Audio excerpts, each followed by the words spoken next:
fantastic. It's different, isn't it? It's really different. You're using ADA tweezers today, Dave? Actually, yeah. Oh, look at them, fancy. I can like talk about these with experience now. Enjoy the point between sort of the chaos and the roughness of the first setting up, and like the first few days, and then as the plants all begin to establish themselves, lift to the light, and then in a few months in the care of you and your team, I know it's going to look, well, even in a few weeks, it's going to look amazing.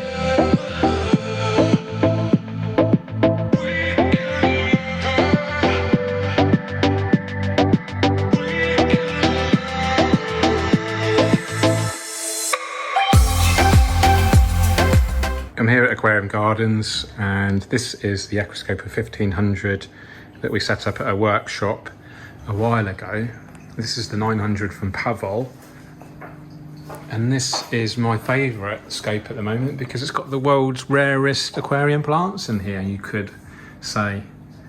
And I'm really tempted to take some and grow them on in my Scaper Line 60 at home. But the main reason behind this vlog is to watch Ty Streetman create a new layout in this Scaper Line 90, and Ty is going to do most of the work, and I'm going to watch him and talk you through the whole process. It's going to be very educational, very inspirational, hopefully, and I'm going to learn some cool stuff. I hope you are too.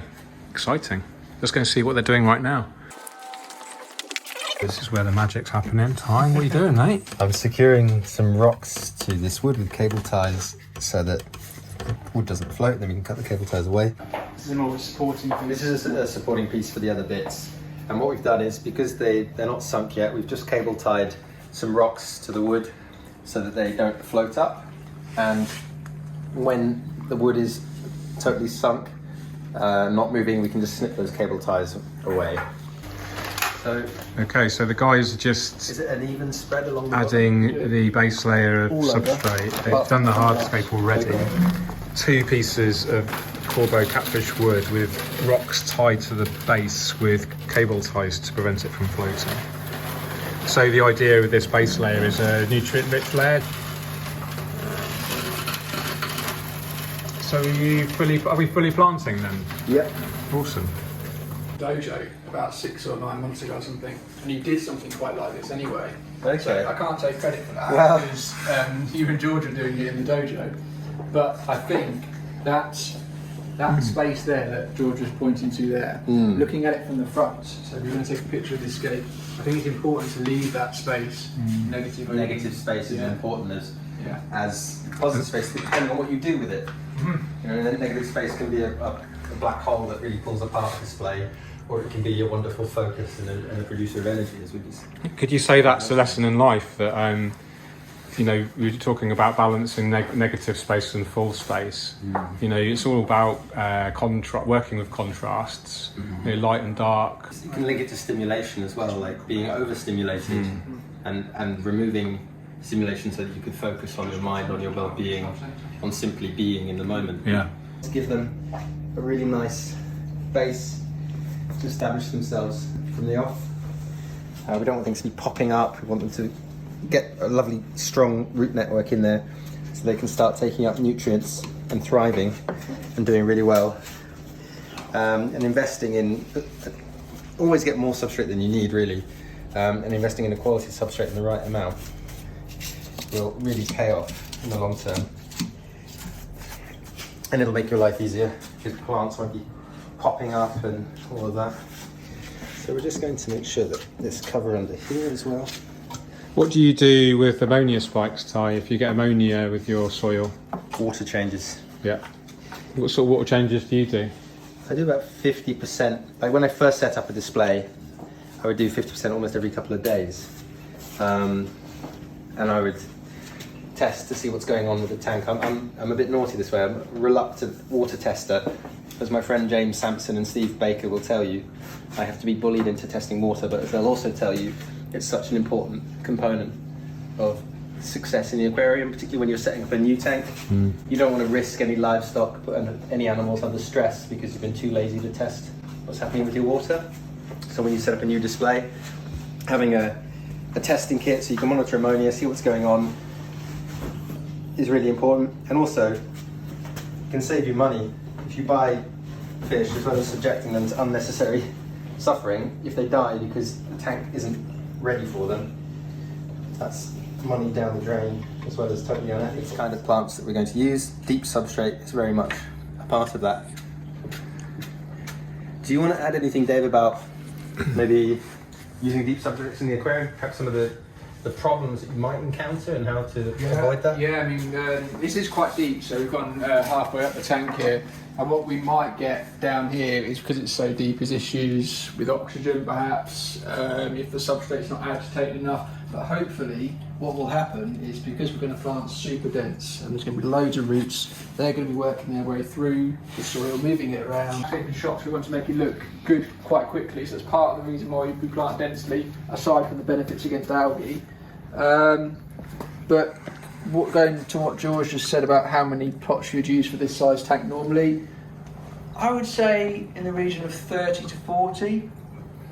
That would give you dense planting. Yeah. And part of the joy of it is, of course, watching your plants grow in. As George says, that instant gratification of having it great and filled from the off. Yeah. All right, okay, but it's nothing like seeing them develop, seeing your tank fill out over time. I mean, there's one difference between aquascaping a tank and aquascaping or escaping your garden, for example, or planting your garden. Your garden's not underwater and it can't get algae, so you can plant quite sparsely in your garden. But you can get, weeds, can't you? Oh, because I use the analogy of weeds and algae now with gardening. Because if you don't plant enough plants in your garden, we don't look after them well enough, then you end up with weeds taking over. Okay, well, so I just sort of view algae like weeds in the garden now. What do you think to that analogy, Ty? I think you're a bit of a gardener. Yeah, but I think what we think of as weeds are so often only weeds because we've classified them as such. They have a role, they have a niche. Could say that about algae, Ty. Yeah, well, I'm not too worried about algae because I see habitats in the wild smothered with algae. And you have a thriving. So that's interesting. We could talk about that kind of threshold of tolerance of what people find acceptable with algae. Yeah, couldn't we? There's certain kinds of algae that really do. I think it's safe to say that Dave has a very low threshold because he owns a shop. He owns a shop, and any algae is perceived as almost like you're not looking after your tanks properly, isn't it? Is that fair to say, Dave? It's fair to say, but also it's about you setting your own standards and what you just said, what you're happy with. And here, we want to be at a certain level, and it's not to say that's a better level or a worse level than anybody else's standards. It's just ours. And I think if we're showcasing a lot of some of the highest end equipment that you can get, we want to show what it's capable of. We want to show what you can do with it. You're like a car showroom. You wouldn't have like a dirty car in a showroom. Exactly, that's another analogy. It's perfect. I mean, we don't want algae and dirty tanks in our showroom with some of the best lights in the world. In here, there's the ADA Solar RGB in here. Yeah. In my opinion, that is one of the best lights you can get for aquascaping. We don't want a tank that's got algae under that light. Because it doesn't do anyone justice. It doesn't do the light justice, no. We want to showcase the plants, not algae. We don't want to showcase algae, we want to showcase the beautiful plants that you're buying. But it's individual standards, levels of what you set as your expectation. There's no right or wrong. Have you looked at any of these macroalgae tanks, Dave? Have you been paying attention to this on Instagram? Some stuff. Tiger Boy on Instagram is amazing. And Aquascapes as well. She's got Yeah, I mean that's another hobby in itself, and that's you're growing algae. That's deliberately. It's deliberate. This is the opposite. Yeah. But we might not complain so much if our algae was beautiful, bright red, really vivid colours. So actually, some of those tanks are beautiful. It's funny how we are conditioned to find the look of algae ugly. Some people have a different tolerance for that. So black beard algae, for instance, I'm kind of repulsed by. Like the furry algae, it just looks horrible, doesn't it? But I'm sure because it looks like a pest, and a pest is a threat. Because if we're usually using plants for survival... But it's furry, and furries like dogs and cats, and we like those. Some species of venomous spider are quite furry. You wouldn't want, Touché. Put them in your bed. So, Dave, just to make sure we're on the path, the remaining ones that you've got, you plant them a little bit in this kind of line here, and I'm going to plant a few more just behind this line. Okay. So that we keep the... Any Java ferns in this one? Get out of here. Crips. Go away. Crips we've got. It's not a George Farmerscape. Yeah. It's not just Java fern and... It's not all about me, is it? We're trying. Some easy stem plants. Yeah. Green plants, mate. Easy category. But you know what? So, oh, this is a George Farmer scape, and I think great, because that's a scape that many people can actually have a go at doing and be successful with. It's no good So I did. being snobbish about it. Yeah. You want people to enjoy the hobby and get involved in the hobby. I think the category easy, medium, hard has got nothing to do with your level of aquascaping. No. It's just how easy that plant is to grow. Yeah. And easy Java fern is very easy to grow under low light, no CO2. However, it looks 10 times more beautiful under high light and CO2, in my opinion. I absolutely It's still an agree. easy plant, Yeah. but try growing it in high light and CO2. It's actually more difficult. So right now there's only 2 species in there. Okay, so Polygeton longiplumilosus and Cryptocorn valensi. I'm going to annoy you, Dave. I think you might kind of take a couple of those out and move them over to the other side. Okay, a bit more balance. Yeah, it's too heavy on this side. Damn it, Dave. God damn it. I was under my own instructions. One job. You had one job, Dave. Can't even do that right. It's and that's again the point of stepping back, looking at what you've been doing, just maintaining that. No, that's what we should be doing. You're not using ADA tweezers today, They Dave? are actually, yeah. Oh, look at These them are the, fancy. I can talk about these with experience now. Yeah. Yep. These are the grip versions. They've got their wider. They're good for big grip, secondurus, anything with big rootstocks. Nice. We're going to use. Perfect for these bunches then. of stem Yeah, actually as well, to be Really honest. nice. I'm going to talk about our next plant. If you don't mind. What's this one, Ty? This is Helanthium angustifolia, which is really long carpeting Helanthium, Oh, I love this. and this has come out of my tank at home. I want some of that in my 60. Well, maybe if you're a good boy, you can have some. We've got one growing in the little experimental display over there, but I think it might be a bit overshadowed by the stems. Yeah, it's a bit crazy, this one. at the moment, So isn't this is a great plant. Amano used this many times to wonderful effect. It's not that commonly used in the UK. Can you remind me of the name again? Sorry. Helanthium angustifolia, and it puts out runners like your other Helanthiums, and eventually you get a carpet. So actually here we've got 2. Once you can pull them apart, you see they've got quite good root base going on. They've been in a really deep nutritious substrate in my tank at home, and I started off with a couple, and they've been putting out runners and growing. Oh, beautiful. So Have you got loads spare at home? I will do in a month. I'll have more. Okay. I've Please pulled out- save me some. Of course I will. You know I will. And one of the ideas is, have them in a shop tank here, and then they will put out runners that Dave can use in other displays, and they're available to. It looks really nice. It is a lovely plant. It does appreciate decent light. It does also need a very nutritious soil. I was going to say, it feels like it needs harder water. It's quite a brittle. I've encountered it, or variants of it, in South America and in Brazil, growing in forest streams and quite sandy substrates, which on the face of it seem quite nutrient deficient, but if you put your hand in, you start messing around, there's all this organic matter that's been built over layers of time. Built in layers over time, and then sand has covered it, and more organic matter, sand has covered it, so they do like a nutrient base. I was going to say, Ty, when you were doing your kind of exploring in Brazil and you found these plants, were you doing water testing, water sampling? In 1 or 2 habitats, when I did my masters, we were doing. We had a unit, a testing unit, where we could measure pH, temperature, hardness, conductivity, but that was more for where I was looking at where certain fish were living. With plants, I mean, a lot of these plants are growing in quite soft water. There's so much organic material from surrounding grassland or forest entering the water. It lowers the pH. But others will grow in habitats of karst streams. Thea Gardneriana. And this is the carpeting lily, Yeah. which is actually in here already. I'll show you this one. And here are the Bentosi, Hyophesoporican Bentosi, So if you look here, guys, which are you in can my... see here is the main plant, and here it's put out a new little one. And it's So the tank's nearly planted now. Is it any more? there's 2 more species going. Oh, not nearly planted. Yeah. Is it going to be fully covered then, the soil? Eventually, this will carpet and cover everything. Yeah. That's the idea. We're not putting any other carpeting plants in, so it has free reign to run and roam. Okay. So what other species we put in there? So the Right here? No? Oh, you got some tissue culture? No. This is brought from home. This is a plant that used to be quite popular and has sort of faded away a bit. Although I know a few people have been using them in IALPC competition text recently. IAPLC. This one, yeah.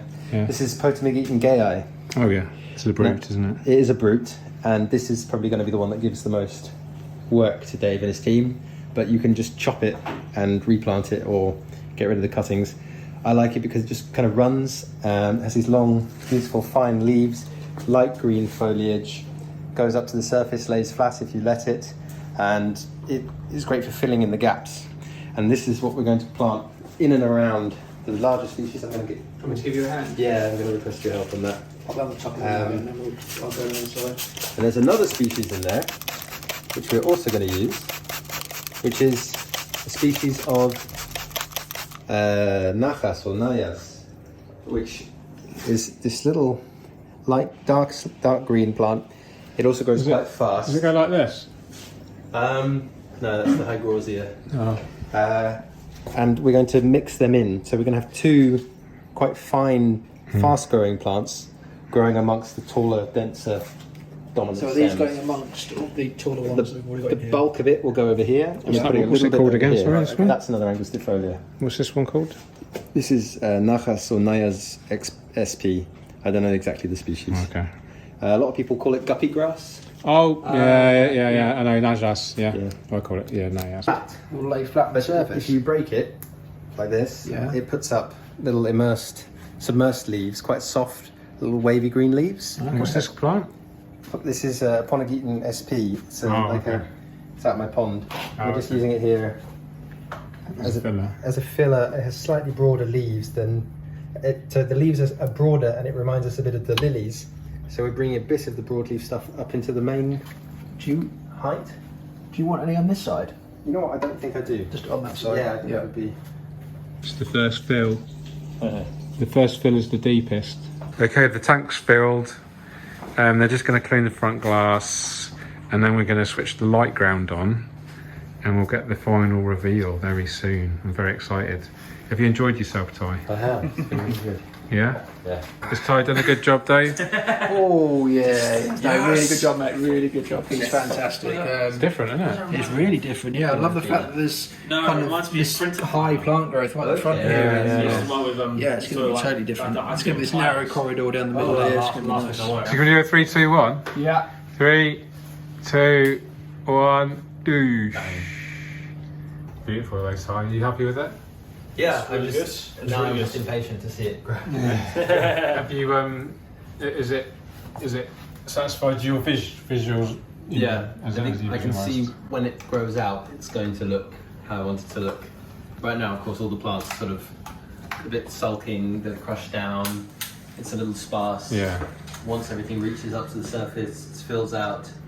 It is planted very heavily, isn't it? It is, and it's going to grow dense. The pruning of the thinner plants might be a little annoying. You want to go between the big ones to do it. Oh, thanks, mate. But you've got Tom for that. So you Well, don't help you. and then the cuttings you can sell. Or stick But Cool, yeah, man. if you, All right. Cheerio, everyone. Take care. Keep on scaping. Thanks, Dave. High Cheers, five. buddy. Thanks, everybody. High five. Yeah. So is it still on the High five Max, but he's busy. Oh, he's there. Look at him all over it.